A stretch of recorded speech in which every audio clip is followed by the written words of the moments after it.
Hej. Det her er opgave 1. Vi skal finde en hældning i et punkt.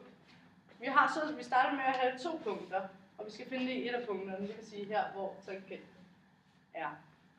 Vi starter med at finde forskellen mellem de 2 y'er. Y-værdier, som vi så sætter ind i vores 2-punktsformel, som hedder A lig med Y2 minus Y1 og x divideret med x2 minus x1. Og herover der har vi så vores x og vores x2. Den her kan vi jo bare x0. Dem kan vi så også kalde for x0 kalder vi bare for x, og x2 kalder vi for x plus h. Og derfor kalder vi hele det her stykke for h. Og herover der kalder vi så y2 for f af x plus h, og y1 kalder vi så for f af x. Ja, så hvis det er, at vi skal skrive de her tal ind i vores formel, så bliver det så til a lig med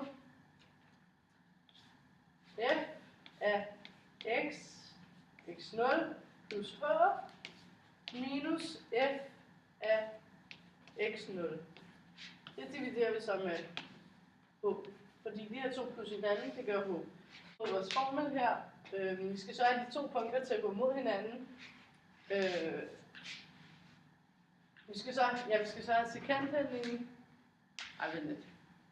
Vi skal have sekanthældningen af de 2 punkter til at gå mod hinanden, så vi så får en tangenthældning. Det er så, når h går med 0, så bliver a lig med, det vil sige, a differentialkvotienten, den bliver så lig med f-mærke af x.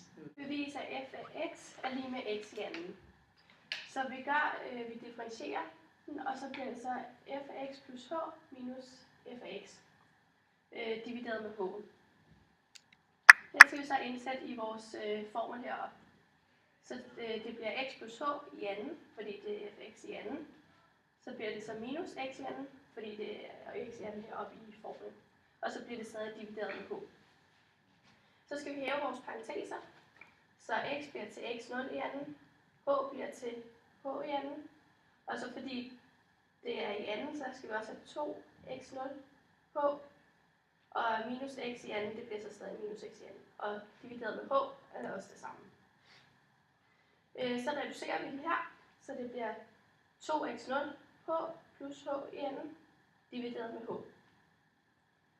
Fordi det går ud med hinanden. H'erne går ud med hinanden. X'erne går ud med hinanden. Og x'erne går ud med hinanden.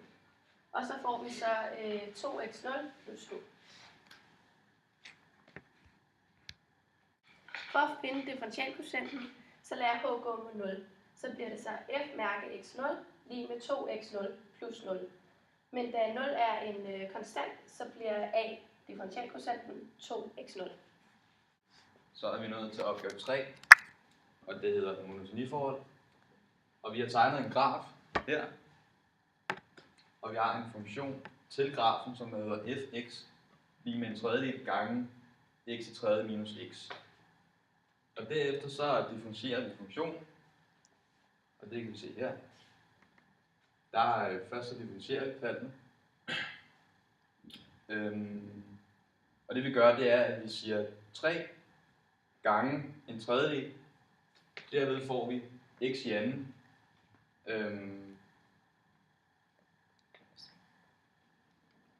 Minus 1. Og minus 1.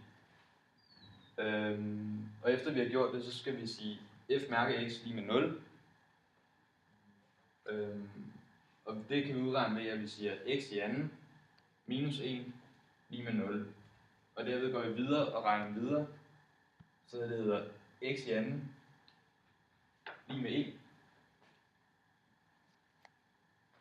Og så efter det, så tager vi så kvadraterne af x i anden. Og på grund af, at der er 2 løsninger, så siger vi plus minus kvadraterne af 1. Og så får vi så svaret til at hedde x lige med 1 eller x lige med minus 1. Ja. Og det vi så kan konkludere ud fra opgaven, det er, at Fra her til her, der er den voksen. Og fra der til der, der er den aftagende. Og fra her til her, der er den voksne. Så man kan se i skemaet. Så man også kan se i skemaet.